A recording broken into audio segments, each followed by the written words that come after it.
guys so much. I know we're well behind on time, so I'm going to go through rather quickly. And yeah, answer what, in my experience, are the 4+1 in honor of our current minimum zoning. 4+1 questions on missing middle condominiums. So first, not a question. Who am I? I try to look like the guy in that picture. That's obviously an AI. I guess I didn't have daughters at the time, and so a lot less gray. But I'm Ben Singer. I work at Shiner Ruggiero. We are commercial real estate lawyers. We cover all the things listed there and more. So if you do need any services, obviously speak with us after. And because I'm going through rather quickly, I don't know how much time we'll have to cover in depth. So if you do have more in-depth questions, please feel free, shoot me an email, and I'd love to connect with you. So first question is, can I register a condo? And the answer is yes. There's a little star there. Why is there a little star? There are a few things to keep in mind. The first thing is some municipalities are easier to work with on condos than others. Toronto is, thankfully, one of the easier ones. They understand what you are trying to do. And generally, when you submit your application, as long as you've done your application properly and your project makes sense, the city's going to come back with pretty simple draft plan conditions. Other municipalities that don't deal with condo as much will be a lot more problematic. The other thing to keep in mind is virtually every municipality has rental conversion guidelines. They usually kick in at 5+ units. I would expect that to go down. Cities like their rental stock. They like to maintain purpose-built rental. So it wouldn't be surprising to me if in light of a lot of single family or duplexes being converted into 4+1s, 10 units, that the city might bring down that rental conversion guideline. So keep that in mind. And just generally, you might want to consult a planner on whatever the cities that you're working in, their current thoughts on what they're preferring ownership versus purpose-built rental. Question 2, can I avoid Tarion? And the answer is probably not. So Tarion is the New Homes Warranty Corporation. They require you to effectively, through them, provide a warranty to any buyer of a new home. That's your condo unit. So that coverage is mandatory on something new. What is new is both a legal and practical and philosophical question that, again, this is the sort of thing to get into detail of, email me. But high level, most things that you are going to build are new. If you're doing a commercial conversion, the units will be new, the pre-existing elements will not be new. There's details to get into there, as well as residential conversions are relatively complex right now in that Tarion doesn't really have good policy for it. When the policies were written, the residential conversions they were looking at was taking an apartment building, slapping a condo structure on top. That's not what's going on here if you are, say, digging out everything but the foundation and putting a new, effectively new building on top. So this is something where if your business plan does require you to avoid Tarion, it might not work out so well. There are obviously exceptions, and that's something that you want to speak with your lawyer about. But if you are planning on doing condominium units on the smaller scale and the missing middle as a business, I think you should factor in registering your business with the Home Construction Regulatory Authority and obtaining a Tarion warranty as part of your business plan, because any of the exceptions really get into very site-specific but also tenure-specific matters. And if you want to operate at scale, you really need something that can be deployed en masse.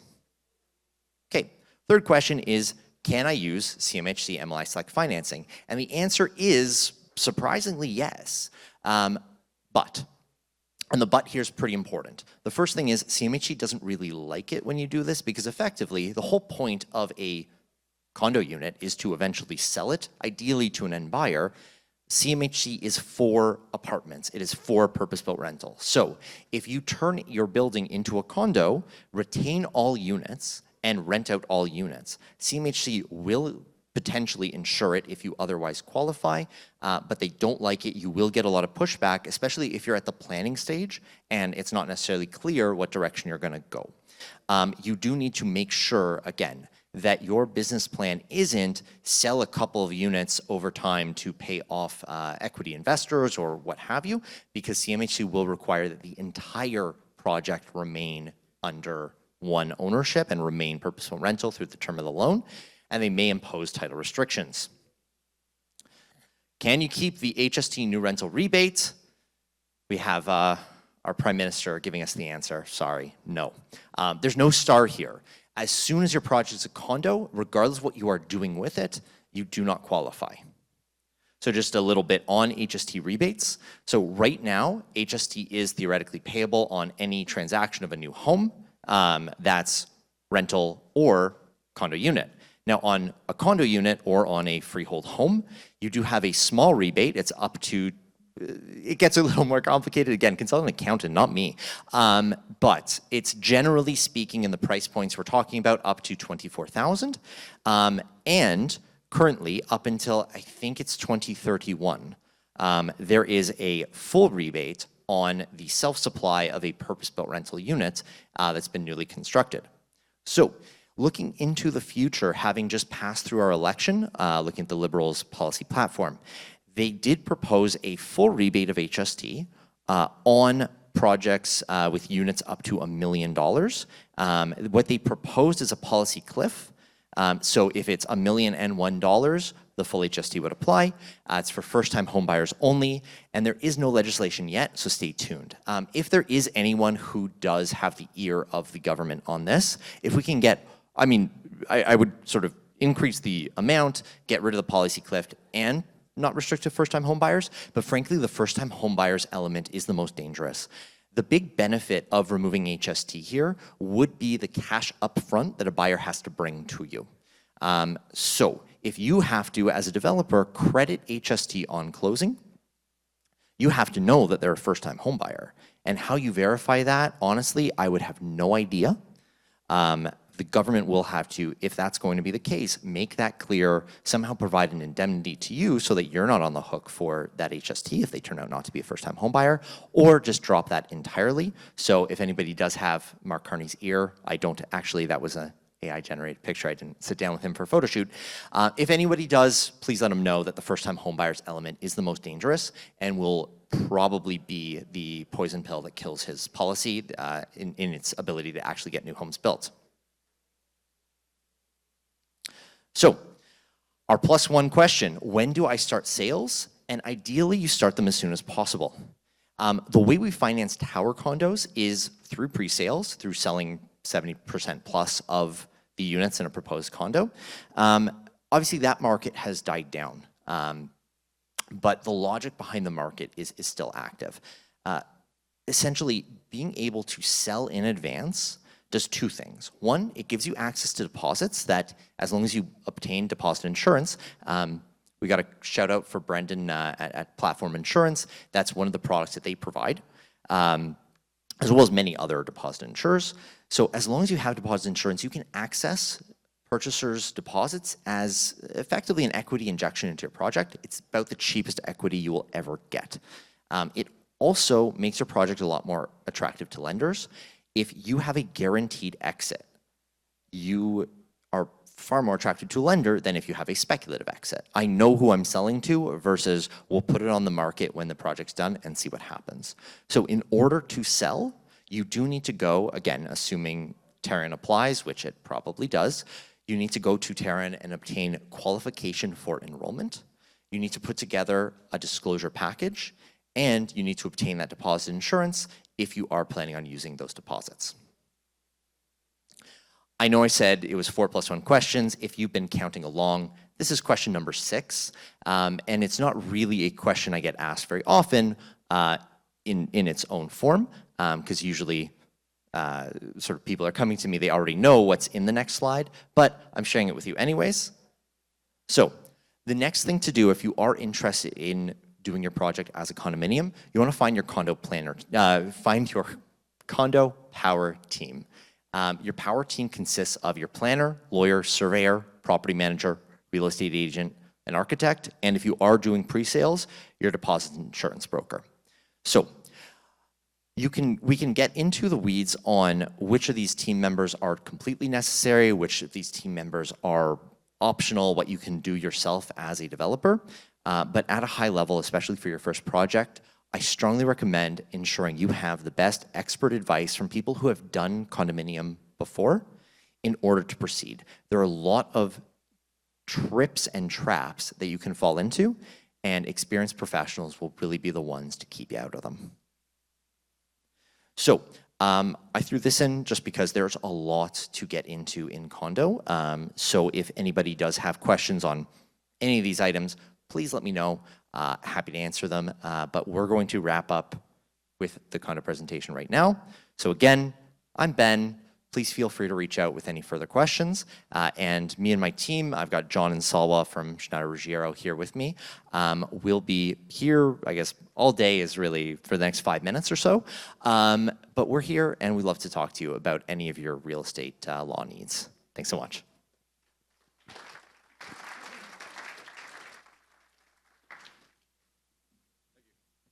Yeah, so we will take some questions. So Max, if Max is still here, if you want to come up, we'll do some questions. So let's see, Mike, number 2, you can take that one. I guess Max is not here. So we'll start with condo questions. Some of which, if anybody has any questions, please, again, if you want to line up in the middle there, and I'll start with some questions that I have. You mentioned that there is no option to condominiumize some piece of a building and still qualify for, let's say, MLI Select on the term loan. Does that also apply to condominiumizing, let's say, like a commercial unit within a mixed-use building that also has residential? So you can condominiumize and you just can't sell off to still qualify for CMHC. On the commercial side, that's actually a good question. I do not know the answer. Right. I think generally CMHC doesn't want commercial properties as part of the loan portfolio. So that actually might be more ideal. There may be some principle working against that. Max actually might know the answer. So Max, on a CMHC insured loan over condo property, assume you've got, say, 99% residential and one of the units is commercial. Do you know if CMHC will let you sell off that commercial unit, or does the general, you got to hold the whole property apply? No, you gotta hold it all. You can't separate them. So Got it.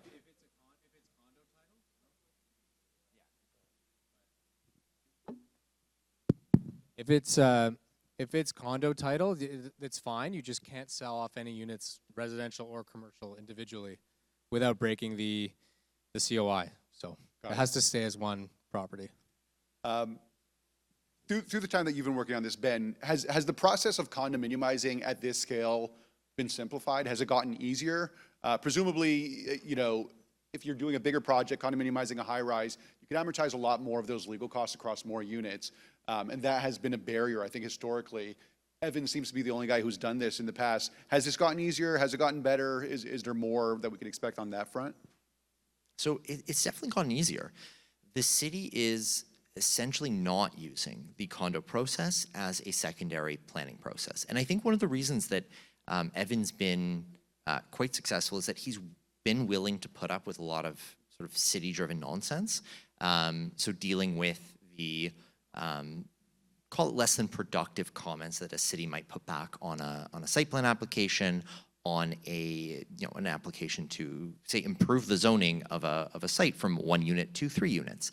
So he's been willing to deal with that, and a lot of developers simply haven't. One of the reasons that we've gotten that tall and sprawl model is that if you are going through the trouble of applying to the city for site plan, for rezoning, for all these things, why do 3 units when you can do 300? That logic is broken at the same time that the city has rezoned and the province has taken away the site plan application. So effectively right now, you're looking at, especially on the sort of 10 unit and under, so no site plan, you're building more or less as of right. And once you are sort of building permit approved, all the city's really doing is looking at your condo plan to see, did your division of units make sense? Does it mean these sort of bare minimum standards, like a residential unit must have a kitchen and a washroom? If you've excluded kitchen and washroom, they're not going to approve it. But if you have those kinds of things, like even a bachelor unit can be approved as a unit, they're not micromanaging, which is very nice to see. So it's become more efficient. I mean, I don't think the process has really changed that much, because the city used to do all this micromanaging in site plan and in rezoning, and they just haven't moved that micromanagement over to condo. Got it. Thank you. Max, on one of the last comments you made was the potential for secondary loans or loans in second position, either on the construction or on the term, if you're not getting to, let's say, the loan to cost ratio that you were hoping for on the construction, or the loan to value that your project might support on the term. Could you talk a little bit more about that and how people should think about it when underwriting? When should they start talking to a lender like you? Yeah. Yeah. So as any construction lender in the apartment space, we're just going to be looking at the takeout loan at the end and solving our construction loan to that. So if I know that my takeout at the end of the day is going to be 10 million, but 75% of that in a conventional scenario is 7.5 million, I'm okay to go up to maybe 8.5 million. So there's that gap. Equities actually can be funded through secondary mortgage financing at decent rates because lenders believe that CMHC is going to be there. So say you're getting insured financing at as low as prime plus 50, for example. That's 5.5%, and you're getting a top up to 85% of cost or 90 at prime plus 3, which is 8. You're still blending to high fives maybe. Yeah. Maybe 6% at 85% of cost, so or 90% of cost. Still, I think rental achievement holdbacks, we might not have to deal with them as much on smaller projects, but that mezzanine financing is key, especially if it's priced right, and it's there. So. And what about a takeout? So when we go through our pro formas, often, even if we're underwriting a 90% loan to cost on construction, that converts a takeout to effectively like a 66% loan to value on the completed or stabilized building. So what are you seeing in terms of secondary mortgages at that point if someone wants to bump that up to 70 just to get a little bit more equity out at takeout? Yeah, so you can get either private financing, if it's really low loan to value, like in that situation, up to 75% of value. There's going to be tons of private financing available. CMHC, it says in the certificate that the lender or CMHC cannot withhold consent for a second. So you got to, number one, be with the right lender. Mm-hmm. So there are some lenders out there in the CMHC space that would not allow seconds and some that will, whether they're private or insured. They might just say no. So they can be tough to deal with sometimes. So you got to have that conversation up front, I think. But in general, you should be able to put private financing or insured top-ups, especially after it's been stabilized for 12 months. So, yeah, up to as far as the debt service will take you. Sure. 1.1, 1.0, yeah. Okay. Any questions from the audience? Yes. If you want, I'll bring the mic. What's the cost of condominiumizing a fourplex, and what is the effort and cost to carry it forward? Sorry, the effort and cost to? The legal cost? Yeah, so overall, you're looking, I think, generally in the low six figures to condominiumize. Of that, the legal cost ranges between about 25 and 40, and that's sort of before tax, before disbursements. So the cost to carry, I mean, the whole idea is that you're selling this off. So there shouldn't be a cost to carry. If you're condominiumizing and then holding, your cost to carry is effectively like whatever it would cost to manage an apartment. Plus, you want to make sure that you are complying with the sort of Condo Act requirements. So where you might fudge the numbers on what you should have as a reserve fund in your apartment building, you are required to, by law, set aside that reserve fund in an actual. I don't know if the account necessarily has to be segregated, but it needs to be set aside, at least on your books, as a reserve fund, so that when you go to sell, your property manager, when they issue the status certificate, can actually show that, hey, this is the actual funding of the reserve fund, this is properly done. You need to make sure you're getting your reserve fund study done every 3 years, things like that to comply with the Act. So a little bit more onerous than actual sort of normal non-condo property management while you're holding, but not much. Okay, so with that, thank you both. We got one more there. Oh, sorry about that. I saw that. Yeah, hand. okay, there you go. Good eye. Just a quick question. How would you guys look at financing for these small projects like a condo financing as compared to high-rise? Just because I know how it's structured for high-rise. I'm just curious how you would look at it Condo for or low-rise. rental? Condo. So I think like in the Evan Saskin model, they're building on specs, so there's no pre-sales. So Matt from Foremost could tell you he's to do whatever it is, 65 to 75% of cost. But the high rise, you'll need pre-sales in order to get the financing. Yeah, so just conventional basically without any credit for the deposits because you're not pre-selling anything. Yeah, there wouldn't Yeah. be any deposits on those spec builds. Yeah, so that's how he does it? Do you guys know that? You That's go private, yeah. You go private, and just- you just roll the dice and hope the market doesn't shift, and Right. believe in your product that it's good and people will buy it. Okay, yeah, I'm just also curious about kind of residual values on like pre-sales and stuff like that. Like if you do some pre-sales, I know that for high rise, you're valuing you're looking at like valuing the loan at how much you can repay based on what you haven't sold as well as what you've sold. So I'm just curious if lenders look at low rise differently than they would look at high rise. In terms of like the pre-sale threshold, Yeah, pre-sale thresholds, minimum equity, and also. I think you need to hit like a minimum 60 to 75% of pre-sales. Yeah. And then that opens up 65 to 75% loan to cost construction financing. So Okay. Yeah, so we've been looking, just with our clients at a bunch of different options for financing these projects. And at least some of the major banks, I'm not going to talk in specifics, but some of the major banks are looking at it, and they're actually looking a little bit stricter at sort of an 80% pre-sale, which is 4+1. That's 4 of the 5 units that would have to be pre-sold. So it does seem to me that actually on the missing middle condo side, figuring out the pre-sale calculation here is, I think, key to unlocking the product. Because as Max is pointing out, like it is harder and frankly less attractive for a lot of lenders to lend on spec because they don't know what's going to happen at the end of the day. And some excellent providers will get credit no matter what. But if you're unproven in the market, it's going to be harder. And I think as more product is being put out there, it will also be harder. So I guess within the community, figuring out solutions for pre-sales, because obviously the sales office on site for 4 units doesn't make a ton of sense.